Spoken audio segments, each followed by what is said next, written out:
उस लाश के ऊपर से कवर हटाने के बाद रिया की चीखें निकल गई थी। उसमें बॉडी तो सिद्धार्थ की ही थी, लेकिन उसके मुंह में पट्टियां और रुई ठुसी हुई थी और आंखों को किसी काले कपड़े से जकड़कर बांधा गया था और वो बॉडी हिल भी रही थी। अमन ने जब सिद्धार्थ की बॉडी को हिलते देखा तो वो सब कुछ भूलकर उसकी ओर दौड़ा और जाकर जल्दी से सिद्धार्थ की बॉडी की आंखों से कपड़ा हटाया। तब उसके भी आश्चर्य की सीमा नहीं रही। सिद्धार्थ जिंदा था और अपने आप को छुड़ाने का प्रयास कर रहा था। रिया की डर के मारे हिम्मत नहीं हो रही थी वो आगे आकर सिद्धार्थ को छू भी ले, लेकिन अमन उसके मुंह से कपड़ा निकाल रहा था। अमन को ऐसा करते देख साथ आया डॉक्टर भी अमन की हेल्प करने में लग गया। कुछ ही देर में सिद्धार्थ उस बंधन से पूरी तरह आजाद हो चुका था। रिया के चेहरे पर एक खुशी मिश्रित आश्चर्य का भाव था। उसे एकदम समझ नहीं आ रहा था कि जिस सिद्धार्थ ने उसकी आंखों के सामने दम तोड़ा था वो आखिर जिंदा कैसे है। लेकिन उसे इस बात की बेहद ज्यादा खुशी थी कि सिद्धार्थ एकदम ठीक है। रिया ने बिना किसी की परवाह करते हुए दौड़कर सिद्धार्थ को गले लगा लिया और उसकी आंखों से आंसुओं की बरसात होने लगी। वहां की दुर्गंध से सभी का पहले दम घुट रहा था, लेकिन सिद्धार्थ को जिंदा पाकर सबके दिमाग से दुर्गंध वाली बात ही बाहर हो गई। आसपास के वातावरण को हम कैसे अनुभव करते हैं ये हमारे दिमाग के ऊपर निर्भर करता है। हम किसी फंक्शन में शामिल होने गए हैं और दिमाग ने उसे पहली बार में ही नापसंद कर दिया है, तो हमारा मन उस जगह पर ज्यादा देर नहीं लगेगा, चाहे जितना भव्य उत्सव हो रहा हो। लेकिन अगर हमारे दिमाग ने वहां कोई भी बात पसंद कर ली है तो आप बिना मन के भी वहीं रुके रहेंगे। हमारे शरीर की सभी इंद्रियां दिमाग से ही संचालित होती हैं, और जब एक इंद्रिय दूसरे के ऊपर काबू कर लेती है तो पहले का भाव आना बंद हो जाता है। और यहाँ भी वही हो रहा था। भावुकता और खुशी दुर्गंध पर भारी पड़ चुकी थी। तभी अमन का फोन बजा और उसने उठाया। बहुत बढ़िया कहकर उसने फोन काट दिया और रिया की ओर मुखातिब होते हुए बोला, ऊपर चलिए मैम, अभी आपके लिए एक सरप्राइज और है। रिया, अमन, सिद्धार्थ और डॉक्टर सब ऊपर आ रहे थे। जिसको सिद्धार्थ की मौत के बारे में पता था वो लोग उसे देखकर ऐसे चौंक रहे थे जैसे कि उन्होंने कोई भूत देख लिया हो। किसी को भी उसके होने का यकीन नहीं हो रहा था। सिद्धार्थ को लेकर रिया आईसीयू के वार्ड में आ चुकी थी। वहां पड़ी बेंच पर बैठते हुए रिया ने सिद्धार्थ से पूछा, तुम्हें कुछ याद है कि आखिर वहां क्या हुआ था? रिया के पूछने पर सिद्धार्थ ने शुरू से सारी बातें बतानी शुरू कर दी कि कैसे वो जंगल में पकड़ा गया था और जब वो लोग उसे मार देने वाले थे तब टैक्सी वाले ने उसे बचाने के लिए उन पर गोलियां चलाईं और उनके जवाबी कार्यवाही में एक गोली उसे भी लग गई थी। इसके बाद वो बेहोश हो गया था। फिर जब उसकी आंख खुली तो उसने अपने आप को उस कवर के अंदर पैक पाया था। अगर वो लोग समय से ना पहुंचते तो उसकी जान भी जा सकती थी। सिद्धार्थ ने बाकी बातें छुपा ली थी और फिर उसने चारों ओर देखते हुए बोला, वो टैक्सी वाले भैया कहाँ हैं? अमन? पूछते हुए रिया ने अमन की ओर देखा। अमन ने हाथों से थोड़ी देर इंतजार करने का इशारा किया। जब वो लोग ऊपर बात कर रहे थे उसी वक्त हॉस्पिटल के पीछे एक टैक्सी आकर रुकी और उसमें से वही टैक्सी वाला उतरा जिसने सिद्धार्थ को हॉस्पिटल पहुंचाया था। लेकिन वो अकेला नहीं था, बल्कि उसके साथ एक आदमी और था जिसे उसने पीछे से गले से पकड़ रखा था। चल अंदर, टैक्सी वाले ने उसे धकेलते हुए कहा। उसने हॉस्पिटल के पीछे वाले गेट से प्रवेश किया और उसके एक हाथ में उसका गला और दूसरे हाथ में एक बैग था। ये वही बैग था जिसमें सिद्धार्थ की बॉडी पाने के लिए अमन ने रुपए भर के छोड़े थे। वो सबकी नजरों से बचते हुए उसे लेकर उसी रूम में पहुंचा था जहां रिया, सिद्धार्थ, अमन और डॉक्टर बैठे हुए थे। डॉक्टर ने जैसे ही उसे देखा वो तुरंत उसके ऊपर टूट पड़ा और ताबड़तोड़ थप्पड़ बरसाने शुरू कर दिए। हालांकि रिया भी उसे पहचान चुकी थी, लेकिन सिद्धार्थ से छुपाने के लिए उसने डॉक्टर को रोकते हुए कहा, डॉक्टर साहब, हम इससे बाद में बात करेंगे। पहले आप सिद्धार्थ का चेकअप करके बताइए कि क्या ये घर जा सकता है। रिया के इतने कहने के बाद उस टैक्सी वाले ने डॉक्टर को उस सफाई वाले से अलग किया और उसे ले जाकर एक कमरे में बंद कर दिया। डॉक्टर ने सिद्धार्थ को बिस्तर पर लेटने को कहा और उसका चेकअप करने लगा। जैसे जैसे वो सिद्धार्थ के स्वास्थ्य की जांच कर रहा था वैसे वैसे उसका आश्चर्य बढ़ता जा रहा था, क्योंकि उसे सिद्धार्थ के अंदर कोई ऐसे लक्षण नहीं दिखाई पड़ रहे थे जिससे कि ये साबित हो सके कि ये अभी मौत के मुंह से वापस आया हो। गोली के छूकर निकलने के अलावा और कोई ना तो चोट उसके शरीर में दिखाई दे रही थी और ना ही किसी भी प्रकार की अन्य समस्या नजर आ रही थी। बारिश बंद हो चुकी थी। कुछ देर पहले बहुत तेज चल रहा तूफान धीरे धीरे मंद पड़ चुका था।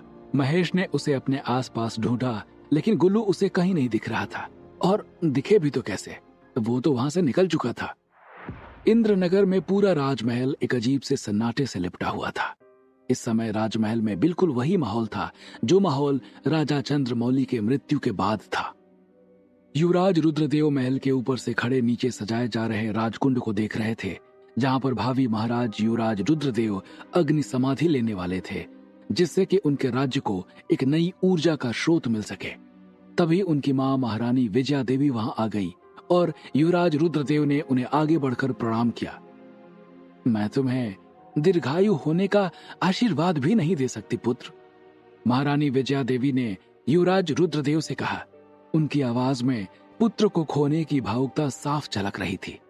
ये समय की नियति है मां, शायद राजकुल के इतिहास में मेरा बलिदान लिखा था। इसके लिए आपको बहुत अधीर होने की आवश्यकता नहीं है। आपको हमेशा ये सोचकर गर्व करना है कि आपके पुत्र ने इंद्रनगर को बचाने के लिए सर्वोच्च बलिदान दिया है, युवराज रुद्रदेव ने छाती चौड़ी करते हुए कहा। युवराज रुद्रदेव की बातें सुनने के बाद महारानी विजया देवी ने अपने आंसू पोंछे और बिना कुछ कहे वहां से चली गई। युवराज रुद्रदेव फिर से राजकुंड की तैयारी देखने में मशगूल हो गए, लेकिन वहीं थोड़ी दूर से देख रही दो आंखों में उनके बलिदान होने की खुशी साफ झलक रही थी। राजकुंड की तैयारी देख रहे युवराज ने अपने एक सेवक को बुलाकर आदेश देते हुए कहा, जाकर कुलगुरु को यह संदेश दे दीजिए कि आकर वो राजकुंड की तैयारी देख ले, जिससे आगे का कार्य आरंभ किया जा सके। सेवक युवराज रुद्रदेव का वो संदेश लेकर कुलगुरु के आश्रम में पहुंचा तो वहां कुलगुरु अभी तक बैठे आश्रम की दीवार पर लगी राजमहल की तस्वीर को देख रहे थे। कुलगुरु को व्यस्त देखकर युवराज का संदेश लेकर आया सेवक चुपचाप वहीं खड़ा हो गया। किसी के आने की आहट से कुलगुरु की तंद्रा टूटी और उन्होंने अपने सामने राजमहल के सेवक को खड़ा पाया। सेवक ने आगे बढ़कर कुलगुरु को प्रणाम किया और युवराज रुद्रदेव का संदेश दे दिया। कुलगुरु युवराज का संदेश पाकर उन्होंने एक ठंडी आह भरी। वो सोचने लगे कि जिस युवराज को अपने पिता को मुखाग्नि देकर राज सिंहासन की गद्दी पर विराजमान होना था, वो उनको मुखाग्नि देने के पहले ही स्वयं को इस राज्य को बचाने के लिए अग्नि को समर्पित करने जा रहा है। कुलगुरु को युवराज रुद्रदेव में सिर्फ इंद्रनगर ही नहीं अपितु पूरे मिराक ग्रह पर राज्य करने की क्षमता दिखती थी। उन्हें युवराज के अंदर हजारों वर्षों पहले टुकड़ों में अलग अलग बंटे राज्य को एकत्रित करने की छवि साफ दिखाई दे रही थी। लेकिन नियति को यह फैसला पसंद नहीं आया और आज वही युवराज अपने राज्य को बचाने के लिए खुद को बलिदान करने जा रहा था। कुलगुरु ने उस सेवक को वहीं खड़े रहने का आदेश दिया और स्वयं राज्य रक्षक का जीवन दीप लाने अंदर चले गए। लेकिन अंदर जाते ही खुशी से उनकी चीख निकल गई। जीवन दीप की ज्योति फिर से अपने पुराने रौ में जल रही थी। उनकी चीख सुनकर आश्रम के सारे शिष्य वहां एकत्रित हो गए। कुलगुरु आश्रम के बाहर निकले और सेवक को तुरंत राजमहल पहुंचकर युवराज रुद्रदेव को आश्रम में उपस्थित होने का आदेश देने को कहा। सेवक के जाने के बाद उन्होंने आकाश की तरफ देखा तो वहां अब सब सामान्य था, जिसे देखकर कुलगुरु समझ गए थे कि राज्य रक्षक के ऊपर आई विपत्ति टलने के साथ साथ इस राज्य के ऊपर आई विपत्ति भी टल चुकी है। कुलगुरु का आदेश पाने के बाद वो सेवक राजमहल की ओर निकल पड़ा था। जब डॉक्टर सिद्धार्थ के स्वास्थ्य चेकअप से पूरी तरह संतुष्ट हो चुका था तो उसने रिया से कहा, सिद्धार्थ ठीक है, अगर आप उन्हें ले जाना चाहें तो ले जा सकती हैं।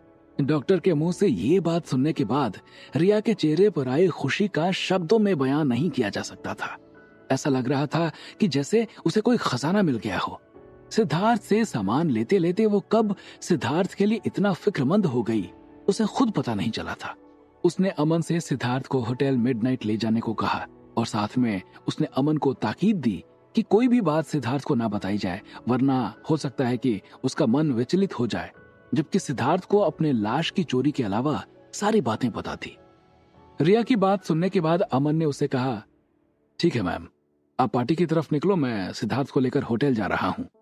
ठीक है, मेरी बात का ध्यान रखना, कहकर रिया वहां से निकल गई। और उसके जाने के बाद अमन ने डॉक्टर की ओर देखते हुए बोला, अब अपने हिसाब से देख लीजिए उस बॉडी के चोर के साथ क्या करना है। और फिर वो बाहर खड़े सिद्धार्थ को लेकर वहां से निकल गया था। सिद्धार्थ, रिया और अमन के जाने के बाद डॉक्टर ने नीचे जाकर उस कमरे का दरवाजा खोला जहां उसे बंद किया गया था, और फिर उसने देखा कि सामने वो आदमी बैठा हुआ है। डॉक्टर ने उसे तुरंत मारना शुरू कर दिया। वो सफाई कर्मी डॉक्टर से बार बार गलती करने के लिए माफी मांग रहा था, लेकिन डॉक्टर उसे लगातार पीटे जा रहा था।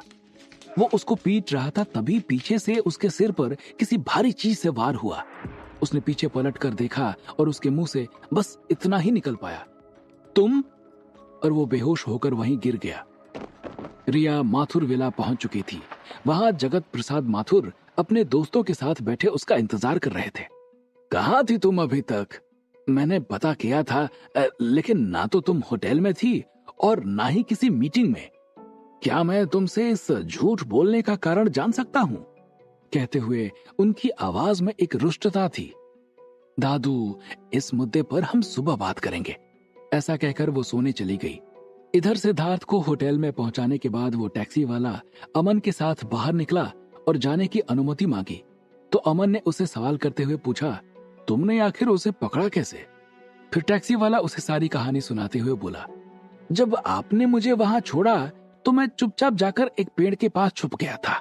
मैं जानता था कि इसका कोई गिरोह नहीं है, ये या तो अकेला आएगा या दो लोग आएंगे, और इसका शरीर भी सामान्य था, तो मुझे भरोसा था कि इसके जैसे दो आए तो मैं दबोच तो लूंगा ही, लेकिन ये अकेला ही आया।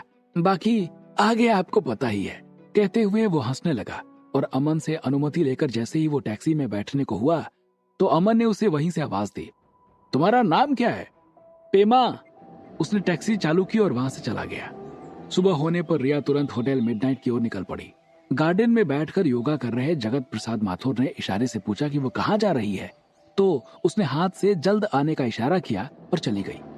उधर महेश ने सुबह होने पर एक लड़के का मोबाइल मांगकर सिद्धार्थ के नंबर पर फोन किया, जिसे सिद्धार्थ ने उठाया। रिया ने होटल पहुंचकर सिद्धार्थ के दरवाजे को खटखटाया, लेकिन कोई आवाज नहीं आई। फिर उसने देखा कि दरवाजा खुला हुआ है और वो उसे धकेलकर आराम से अंदर घुसी तो देखा सिद्धार्थ वहां नहीं था। उसने सोचा कि वो शायद नीचे हो या फिर बिना बताए घर के लिए निकल गया हो। उसने उसका फोन नंबर डायल किया जो कि व्यस्त बता रहा था। वो फोन काटकर जैसे ही कमरे से बाहर निकलने वाली थी कि पीछे से किसी ने उसके ऊपर हमला कर दिया और वो मुंह के बल जमीन पर गिर गई थी। आखिर किसने किया था रिया के ऊपर हमला, और क्या अब सिद्धार्थ सुधारेगा अपनी गलतियों को? क्या होंगे इन सभी सवालों के जवाब? हमें कमेंट करके जरूर बताएं, और आगे की कहानी जानने के लिए सुनते रहिए भूमिपुत्र, सिर्फ पॉकेट एफएम पर।